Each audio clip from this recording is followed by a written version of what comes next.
This player went from this to this in less than 30 minutes. So in this video, I'm going to share with you the exact process I took him through to solve his wrist rollover problem so you can do it too, which will make you more consistent, add power to your game, and most importantly, make you insanely confident. Now, if you don't know who I am, I'm former MLB player Jermaine Curtis, and I help players hit with power and consistency so they can play to their full potential, stand out, get college scholarships, and secure pro contracts. Now, if we want to fix the dreaded rollover issue that's causing ground balls and start hitting line drives, there are 4 keys we need to focus on. And the first key I like to focus on is a firm wrist after contact. To give you an example, if you look at Mookie Betts right here, you notice that when he gets to contact, you'll see his top hand firm through the baseball. This helps to control the barrel and create a proper path to hit line drives and towering fly balls. Now, if you look at my student, immediately upon contact, he rolls his wrist.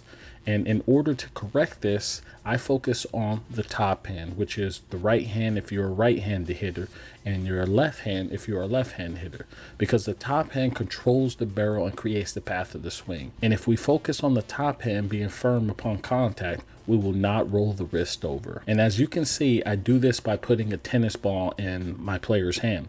I tell him to release the ball as if he's trying to hit it over the center fielder's head, or release it over the center fielder's head. This helps him understand what he needs to do, and you can see how he's going through the motion trying to understand it. This will keep our swing compact, our hand firm upon contact, and our path to the middle of the field, and keep us inside the baseball. Now, if his hand does roll over, the ball will fly out similar to a ground ball or a rollover, giving him instant feedback. Now, as you can see in his first attempt, he just throws the baseball like he was turning a double play, which was pretty funny at the time. So we all kind of chuckled.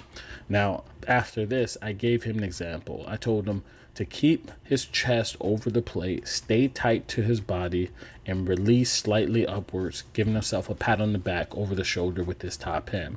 This keeps the path in the middle of the field rather than around the baseball. Now, as you can see in the second attempt, he does the same exact thing that he did in the first attempt, which is just throw it like he's turning a double play from second base. Now, after this, I tell him to think about the ball as a train, and the line that you see right here is the train tracks, and the goal is to keep the train on the train tracks, which helps him remember not to roll his wrist over and come around the baseball. But more importantly, if he does it correctly, he'll have a firm wrist. This is his first time doing this, so it's normal to struggle at first, but what's great about this kid is that he doesn't let it affect him. He continues to work, and as he continues, you can see he gets better and better. Now, the next key we focus on is having the bottom hand logo viewable at chest level. And if we look at Mookie Betts, you will see that his bottom hand, which is his left hand, continues through the baseball so well that you will see his bottom hand logo until he passes his chest.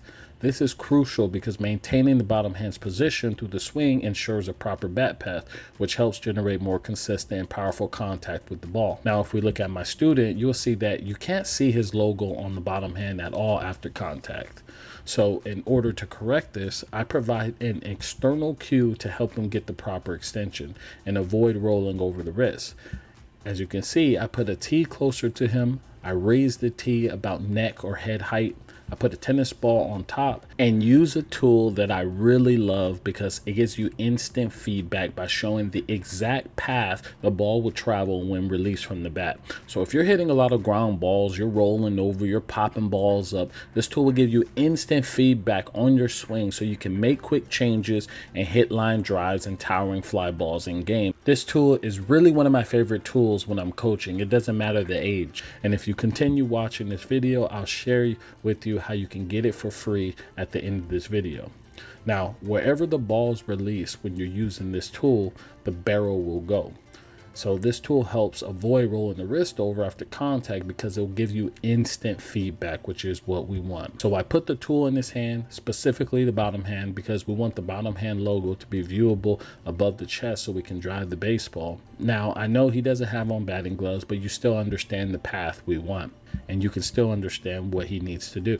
Now at this point, I'm telling him to keep his elbow on the train track and release. In his first attempt with the tee and the ball close to the body, you'll see him compact and close to his body.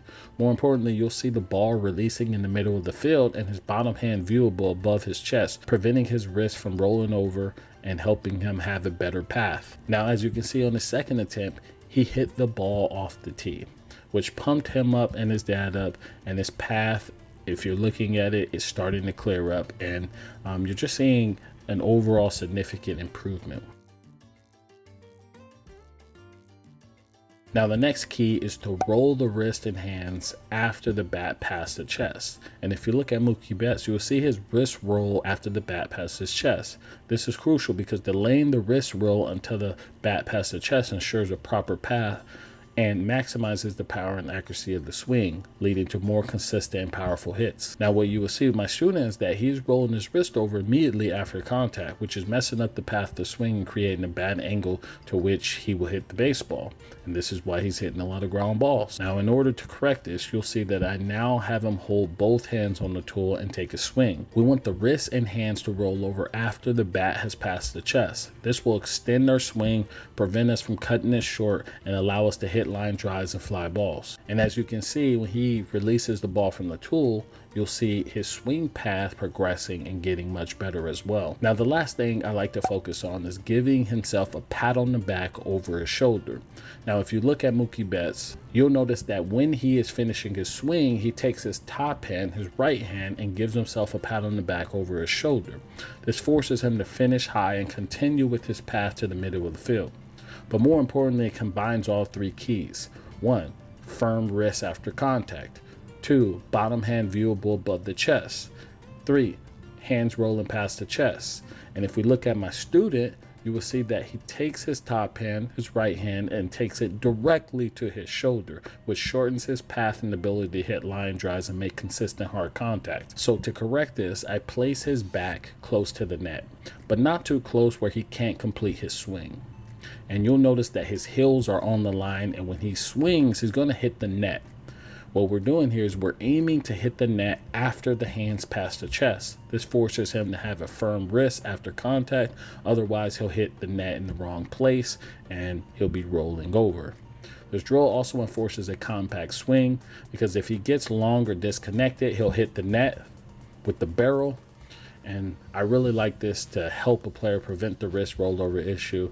And if he does it correctly, you'll see a high finish, and he will roll his wrist after his hands pass his chest, giving himself a pat on the back over his shoulder. These are the 4 keys you need to prevent rolling the wrist. And if done correctly, he'll go from rolling over, hitting ground balls, and feeling like he's not a good hitter to confidently crushing line drives to the point where I say, get out of the cage. Get out of my cage.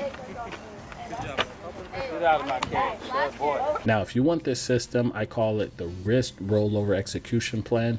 You'll get everything you see in the video to help you fix your wrist rollover issue.